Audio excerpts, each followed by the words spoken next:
तो काले धन पर बहुत चर्चा हुई है। अब सरकार श्वेत पत्र लाई है, लेकिन उसमें ये अंदाजा लगाने से परहेज किया गया है कि कुल कितना काला धन भारत में या बाहर छुपा है। कुछ अनुमान तो काले धन को 100 अरब डॉलर से भी ज्यादा बताते हैं। लेकिन आइए देखते हैं कि काला धन है क्या और श्वेत पत्र में सरकार ने और कौन कौन सी दिलचस्प बातें बताई हैं। तो काला धन वो जिस धन पर टैक्स देना चाहिए लेकिन दिया ना गया हो, और छुपी आमदनी यानी पिछले 2 साल में 2 वित्तीय वर्षों में करीब 19,938 करोड़ छुपी आमदनी मिली है। और कम आय का ऐलान जो लोगों ने किया है वो भी एक तरह से काला धन है। अप्रैल 2009 से 11,800 करोड़ रुपए की कम आय बताई गई है। गलत दाम बताए गए हैं। पिछले 2 साल में 67,766 करोड़ के गलत दाम बताए गए। एक तरह से पैसे छुपाने का यह भी एक तरीका है। जमीन की खरीद का बताया जाता है कि भारी स्टैंप ड्यूटी जिम्मेदार है, इस पे भी काफी पैसे बचाए जाते हैं। Pan card 11 crore pan card हैं, लेकिन सिर्फ 3.5 करोड़ भरते हैं आयकर। आपको बता दें, विसल ब्लोअर नीति जो है जानकारी देने वालों की सुरक्षा का सही कानून नहीं है और इसके कारण कई लोग मारे गए हैं, आपको अच्छी तरह से पता है। लेकिन जो प्रस्ताव दिए गए हैं, जैसे माफी योजना है, दूसरे देशों में जैसी माफी योजना नहीं है जिससे काला धन वापस आ सके, यानी कि अगर एक बार काला धन डिक्लेयर कर दिया तो माफी आपको दे दी जाए। गोल्ड डिपॉजिट, सोना जमा करने पर कोई आयकर ना हो, यह भी प्रस्ताव दिया गया है, लेकिन इस पे भी काफी कॉम्प्लेक्सिटीज है, इस पर भी काफी बहस की जरूरत है।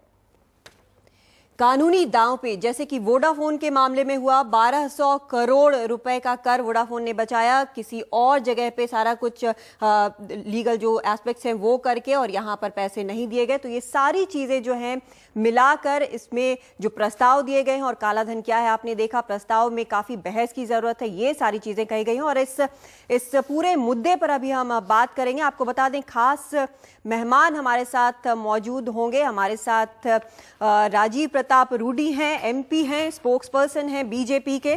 संजय निरुपम हमारे साथ हैं, कांग्रेस के सांसद हैं, हमारे साथ मौजूद हैं।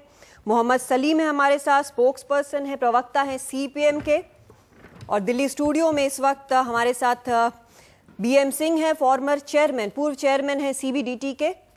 और दिल्ली स्टूडियो में ही विनीत नारायण, सीनियर जर्नलिस्ट हैं, हमारे साथ मौजूद हैं यहाँ पर दिल्ली स्टूडियो में। इन सब से हम बहस यहाँ पर शुरू करते हैं और सबसे पहला सवाल हम पूछेंगे राजीव प्रताप रूडी से। काफ़ी सालों से बीजेपी मांग कर रही थी इस तरह से काले धन पर वापस लाया जाए, श्वेत पत्र की बात अब हुई, तो क्या अब जो सरकार लेकर आई है उससे कहीं भी थोड़ा भी सैटिस्फैक्शन, थोड़ी सी भी संतुष्टि है?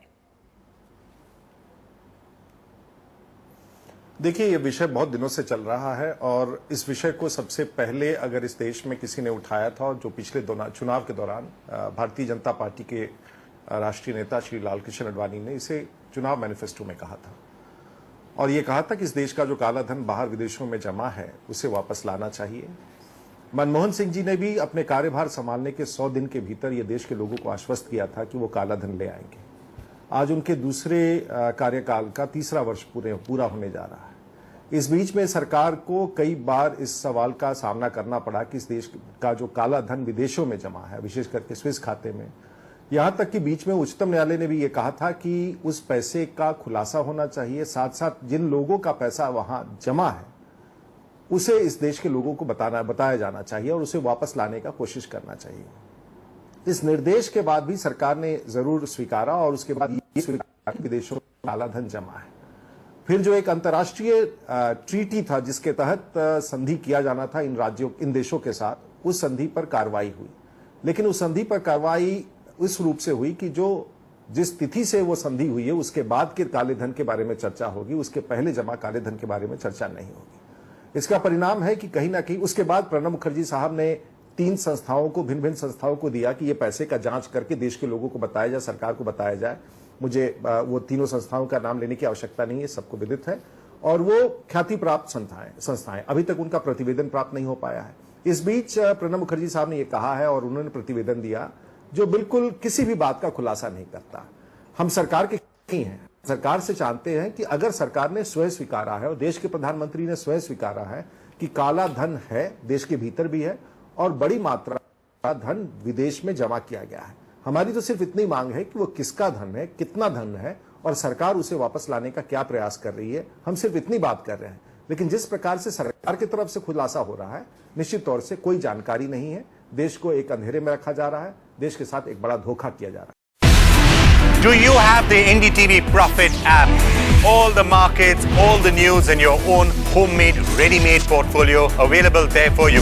We will right now answer what you should sell, what you should buy when markets are down. Download at ndtvprofit.com/apps. Get the best app from the channel you trust.